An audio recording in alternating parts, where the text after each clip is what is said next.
All right, Britt, we are closely watching the situation down in the tropics as we monitor what may become Hurricane Ida, possibly heading toward Texas or Louisiana early next week. Here's the tropical disturbance with now a higher 80% likelihood of developing into at least a tropical depression. Here are some new tracks I want to share with you. These are what we lovingly call our spaghetti models. Each one of these lines, which looks like a bowl of spaghetti, it's a different computer model forecasting where the center of this storm may go. Now keep in mind, it's really hard to tell you where it goes because it hasn't even formed a defined middle of the storm quite yet. But as you can see, different computer models all bullseyeing either Texas or Louisiana, and we are seeing signs that this could be a hurricane as opposed to a weaker system. Now, the Red Cross here in Central Texas is already taking steps to prepare for at least the possibility of impacts here in the state. Digital reporter Grace Reeder talked to them today. Grace, it's still quite early in this. Of course, we're talking about a Monday, Tuesday time frame, but what are they doing right now? Yeah, they are doing stuff right now for situations like this where there's a warning. The Red Cross has a 5-day timeline they use leading up to an event.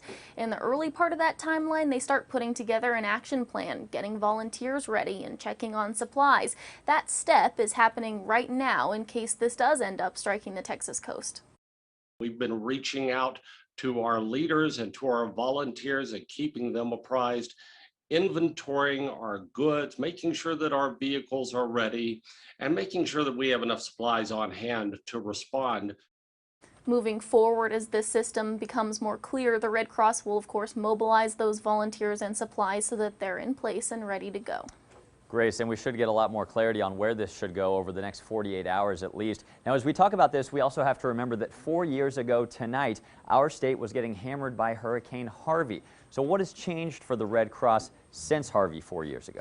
That spokesperson for the Red Cross you just heard from told me the most important thing they learned is the need for clear communication between them, other responding groups, and government agencies. When something big like Hurricane Harvey happens, of course, everyone wants to jump in and help. That's where slowing down, having a plan and communication helps. Of course, the Red Cross did play a key role in that recovery effort after Harvey. They sure did. And you know, Grace, when I was in Hurricane Hannah just last year on the Texas coast, I remember there was another problem. COVID-19 kind of changed the way that emergency managers and the Red Cross told people to act and told people to stay safe. For example, you don't want large crowds in storm shelters. So how is the Red Cross going to work around that this hurricane season? It's going to be same thing. The Red Cross has had COVID procedures set up since last year. Those will continue into this season.